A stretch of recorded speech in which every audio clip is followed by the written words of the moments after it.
So I would like to start with just showing you, as Pratibha mentioned, how we can check or validate any lease modification that has been done. The example I'm showing you right now is a casualty, and we can see that the base rent for this contract was starting from January 1st, 22 to December 31st, 24. And a casualty event had taken place, or the event was entered on January 1st, 2023. So if you look at the all column schedule, I have actually already exported and generated the reports. I can show you on the solution as well. And here, this is the contract. If I'm at the activation group, and I'm showing you the same thing that was a snapshot before. Once the casualty has been incurred, the schedules will show a green line where the event had occurred on that period. And we can also check looking at the consolidated transaction report. Once the event has been entered and schedules have been generated, we could generate a consolidated transaction report in the solution just for that contract. And we will see that in the description section of column of the contract, if we will see the casualty journal entries. And we will make sure that this is exactly what we wanted to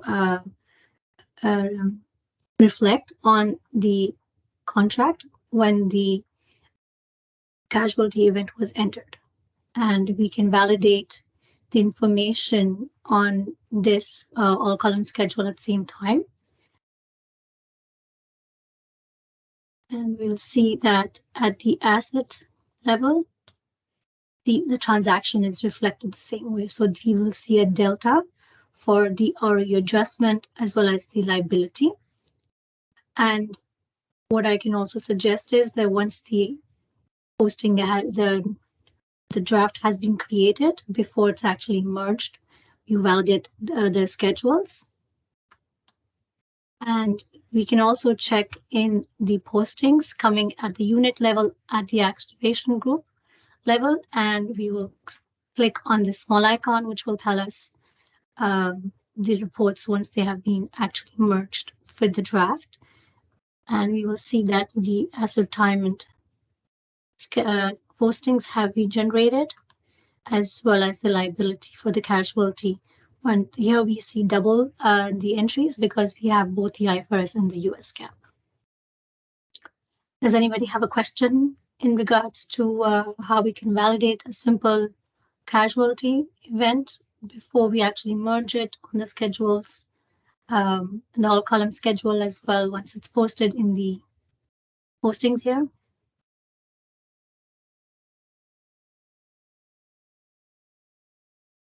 I think that for no. We can also, this was an example just to show you for one contract itself when the UI if an adjustment was made. But if we have mass modifications, we can still run the consolidated transaction report, and we can just drill down a particular contract if you want to look for. So if you can see the results for the consolidated transaction report for this particular schedule that I'm showing you, we actually had 6,107 contracts. And if you just select the contract that has the description as reassessment, because we had in our mass uploads, we had made one of the modifications for reassessments of this contract, and we can drill down and see in description if there's a contract that we're looking for that we have reassessed, or if you're looking for a contract that was probably terminated, and it will tell us the entries that have been created for that particular contract. Do you have a question for how to use a consolidated transaction report? Taking a step further, if I would like to check the reassessments that was done in a particular period, for example, we see it's in the month of August that we ran this reassessment for this lease. We can also run an activity analysis report. And I was doing a month end, for example, for the month of August 2023. I would run this report activity analysis by count, and I would probably look at the modifications, how many modifications did I make in a particular lease area, if you want to see. And I see, okay, there was one lease that was reassessed. I can come back to my consolidation transaction report, and I can search it down and see if this was the actual report. And another way of doing it is by looking at the amounts. Again, I'm running, this report is running from first period to the ninth period, but I am looking for my contract. So I ran the report and then I have my contract number. I can drill it down and I can further see if the transaction has the impact that I was looking for. And here I see that there was a modification that was done, and I have an amount here which will actually match what's on my all column schedule. And it's right here. So I have exported my all column schedule as well. And I'll see in my asset section that I do have an adjustment of 54,333 here, which does match my analysis report, activity analysis report by amount. And that's how you can validate if the transactions have been posted correctly or the impact is as what you expected. Does anybody have a question?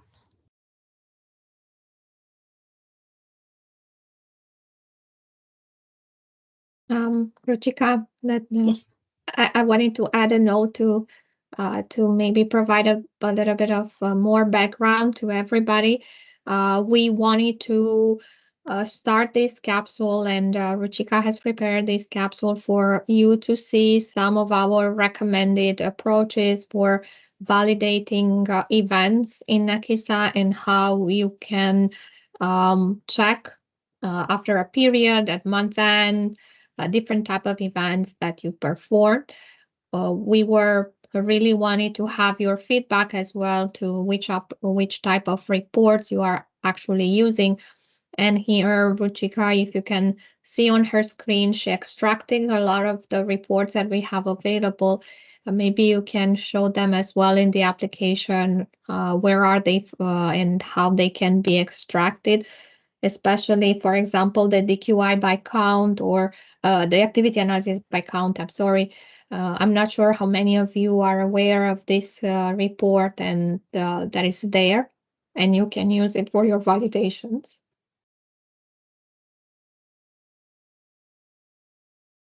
So we come to the main menu and then we select the additional reports. We'll select the activity analysis report. And then we can, two choices we have is by either by count or by amount. And as I mentioned, we can run based on one contract. If you have, you want to validate if the contract has been properly reflected in the adjustment that you have made, and or you can use it for a group of lease areas. You can select a lease area. You can select the system that you may have that you want to print out the report for. You can drill it down further to a business unit, as well as a company code. We'll select accounting standard, and this report can be run only for 12 months. So if you want to select, say, for example, you're doing a month end for January, then you can pick January, and then you can generate the report. These reports can also be scheduled, and your filter can also be saved, and you can use the filter next month and come back and just probably change the period. For example, you're doing the next month, you'll do your February, so you can just run the report, save the filter, and just change the dates. Similar thing is with the account. You require the basics, for example, the standard, the company code, the system. It will be saved as well here. And if Catalina wanted me to show you the DQI report. The DQI report can be printed for either the contract level or the activation group level. You can select your system that you want to use to generate the schedules. And then you can drill it down for just one MLA or a contract, or you can drill it down based on a company code. And you can also include a status if you want to just see a particular status example which has been rejected or waiting for approval. It will help you identify the contracts at what level that you are looking at. And this schedule can also be save filter, and you can use it next time that you want to generate a schedule. I have an example of the DQI report if you want to see. So this is a data quality report, the integrity report that I have printed out. This is for, I've left all the selection as all, and we can drill down if you want to see a particular contract. It gives us the MLA, and then it gives us the agreement numbers, the name, status, contract ID. It gives us the general information for the contract name, and what phase it is. As we had mentioned, I selected all of them. Then we can also select by to see which type of lease it is. Further down, we can see who created the contract and when. It also has an amendment date if you want to just search a contract and see if a contract was created in 2022, month of January, and then it will pull out the contract and you'll see what contracts have been amended on that date. In this case, there's only one contract.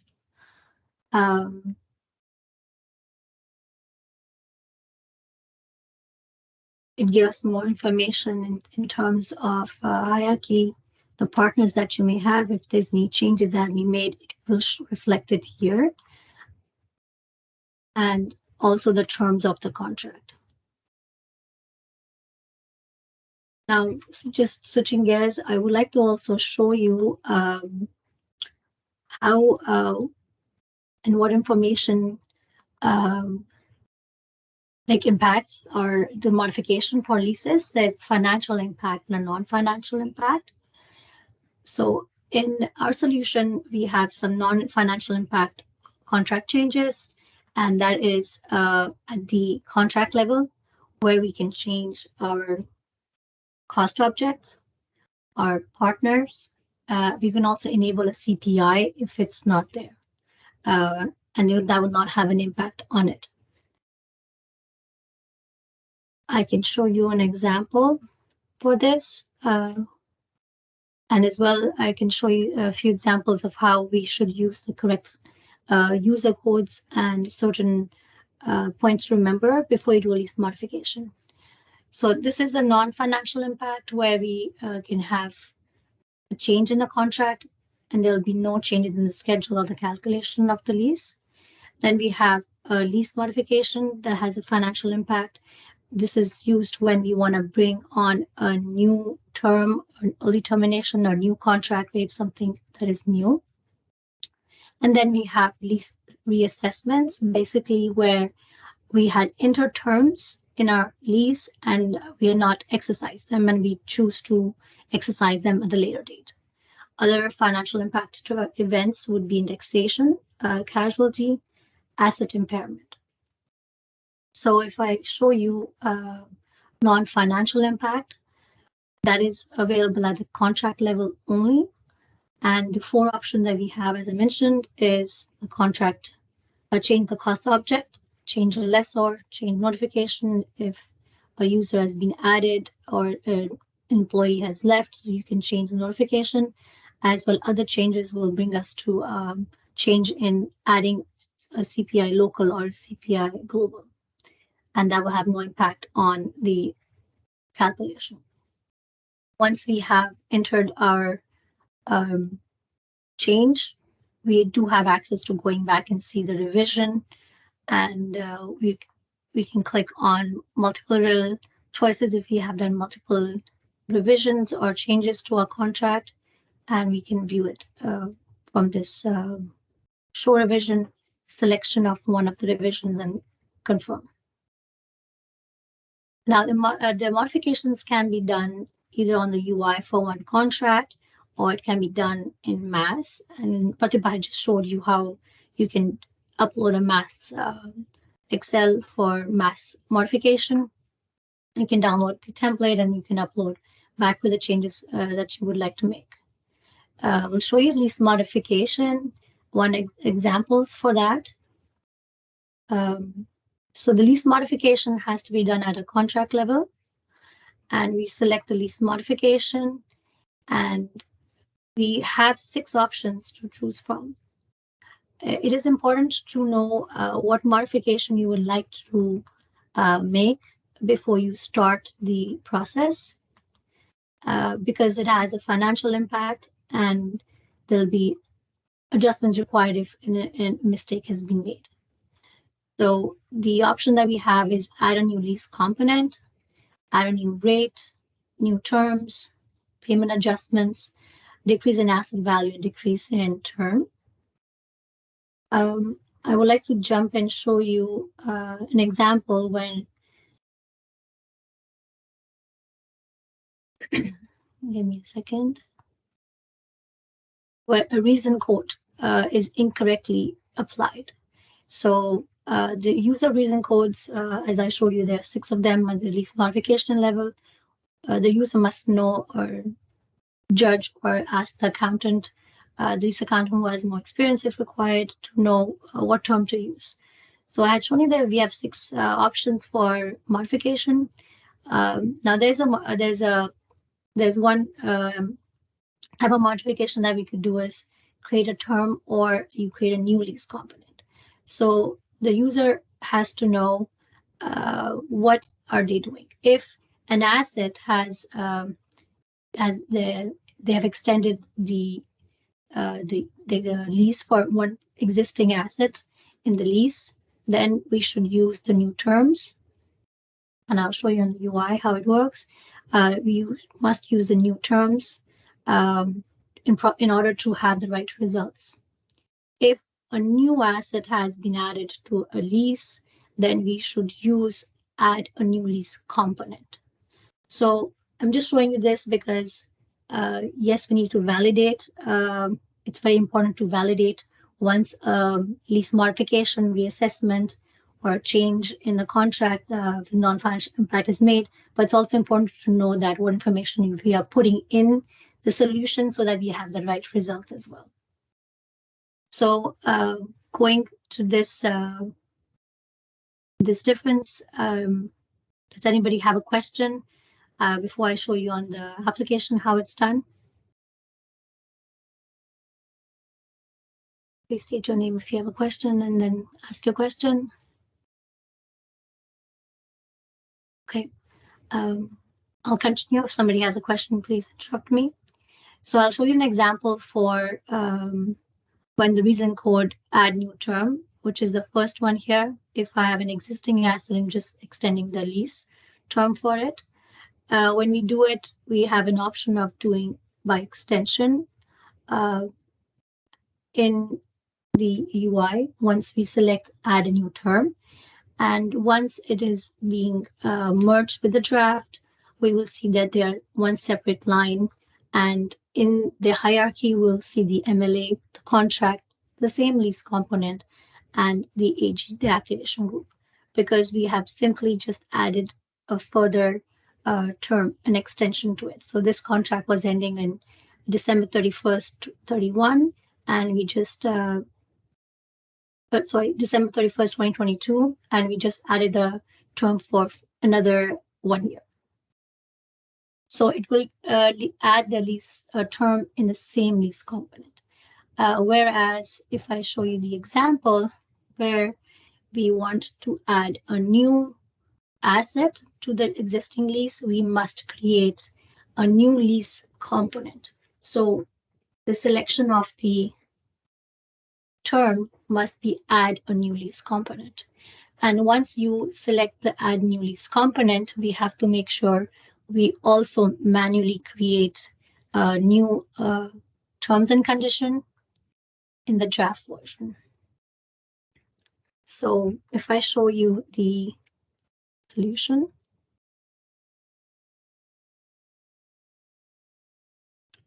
give me a second, I'm just going to find my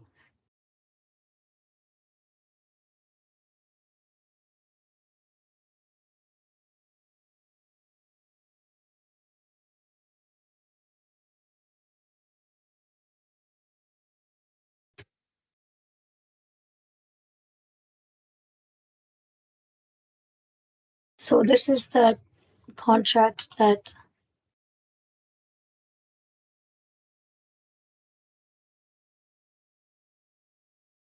so originally this contract had a base rent, and I have already created a draft.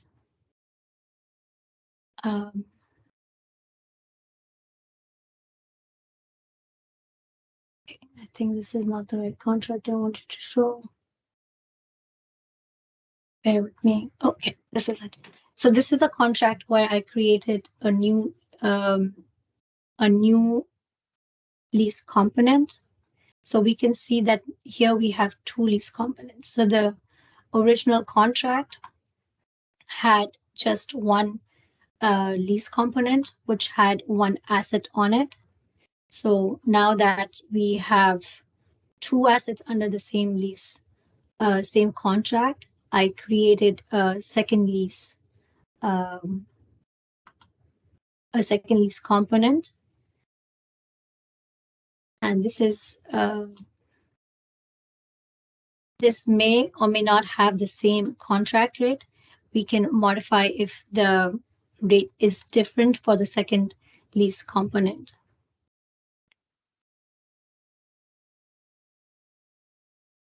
So this is very important to know that if the lease component is not created and you want to just extend the term, we must use the right event type, because the results will not be the same when you run the schedules after that. So in this case, when we have an additional lease component, it's going to be separate from the first units that have been created in this first original incepted contract. If anybody has a question in regards to the two different reason codes here to be used in order to create the expected results.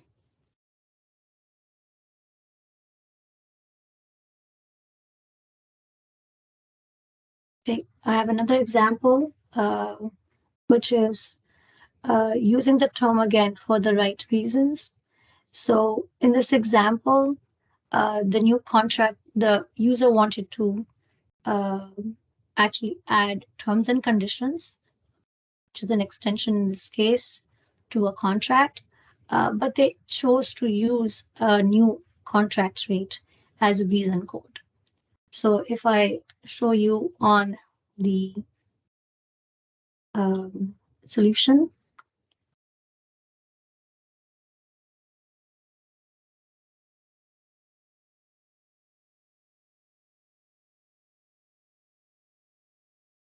so this was the contract, and I will jump to the draft in a minute.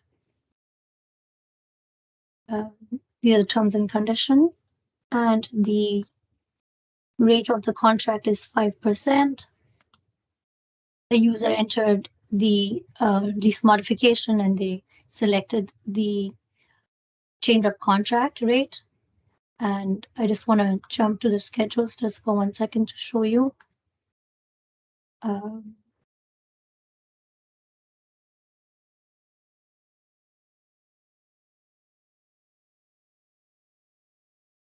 and if I open a contract and I come to the terms and condition, um, I do see that the rate has not been changed and appears so that the IBR rate was entered here, but this rate will always, the contract rate will always take over the IBR rate. So there's no change has been made. And we see that the extension was added. Now, if I show you by sending it to assessment, okay, I'm just going to post this.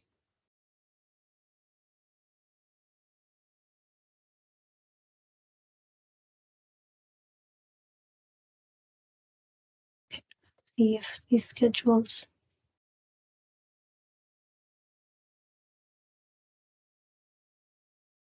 So here in the draft, we see that there was a green line that was available because there was extension that was added but not exercised. And we'll see that the schedules has no impact on it because technically the reason code used was the rate and there is no rate change on the contract. So the rate is still at 5.116. So the user could say that I wanted to change the rate, but they actually did not change the rate. They actually wanted to do the terms and conditions to be changed. And we see that there is no impact at the asset level as well. There is no change here. Anybody have a question?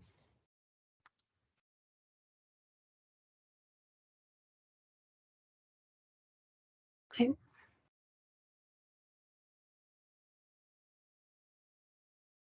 So as I had mentioned, sometimes the user will be asking that why the schedules are not correct. So it's important to make sure that the reason codes that you've used um, will have is the intended purpose of using the codes. The other points that you must remember um, in our current version, the cash incentive term in the first period of the lease must be added at inception, as we cannot add them to an event after the inception has been activated. And the effective dates for any modification, we have to remember that it cannot be before the effective date of a previous event and can only be in a month during the lease term. Contract does not have any posted entries or postings for payment accrual and asset depreciation already being done. The affected, the results will not be there. Same thing for when exercising a term, the effective date must be before or equal to the start date of the new term. The payments are in advance. If that's the case, then the possible effective dates are on the same day as the month, as the base rent. For example, the first of the month or the 10th of the month. When the payments are in arrears, the possible effective dates are on the day or after the base rent payments. Another day, in case for termination option, if the effective date is in the past or in the current period, all depreciation posting up to effective date should be posted. So I have not covered everything that is important to remember, but just a few points. Another example I would like to give is a lease modification on the first day of the term. So if the term starts on Jan 1st, 2023 and December 31st, and we do an amendment or we do a lease modification on the first day of the term, we will see that the results will not be accurate in some of the reports. So if we're looking at this contract, second, if I look at this contract,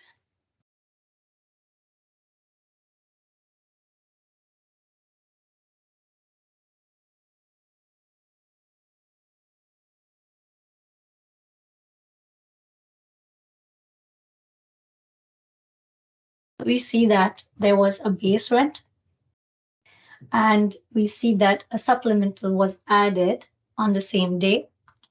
And we can confirm it by also looking at the contract level. And we'll see that the amendment date was January 1st, 2023, which means we did a supplement, as I mentioned, on the first day of the term. And if I show you on the schedule that I have imported,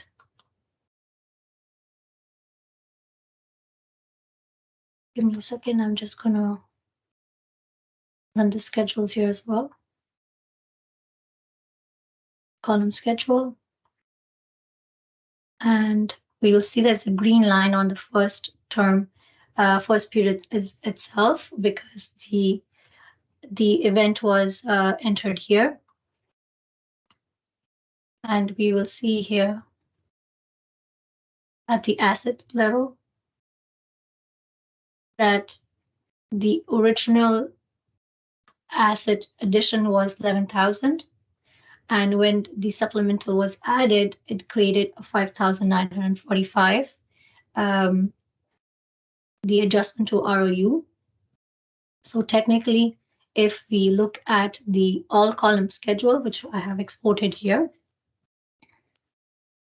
the all column schedule for this particular contract, we'll see that the opening gross book value is 0. The ROU is, as I mentioned, for the base rent is $11,000. And we would have expected here to be $5,000, so that our closing book value is $17,000. So this is what happens when we run the report, we run the event on the first day of the term. And this is incorrect. And therefore, we have to tell the user to do an adjustment to it, because this does not get the correct results. Does anybody have a question in regards to an event that has been entered on the first day of the term?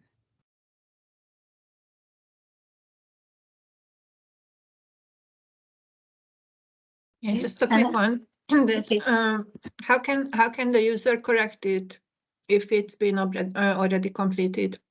Unfortunately, there is no choice but to actually close the contract and restart the contract. Restart the contract. Okay, thank you. In our latest version that we have, actually you can revert the entries and you can make modifications on it. So it's Nakisa Financial Suite. We call it 6.6 version. You can actually revert entries in that new version and bring it back to the inception and make any changes as required. Another thing I can actually show is once the entries the event has been finished, I suggest that the user can always go and validate at the unit level and see if all the transactions have been also, you will see adjustments here. I think I've shown in the past, but you can check if the actual entries are correct here if you're doing one contract change on the UI itself. Because it has happened that a very common thing at VC is that asset transition journal is not created because the user had not input the right information. And again, adjustment needs to be made post the event has been entered and a couple of months have passed by. Anybody else has a question?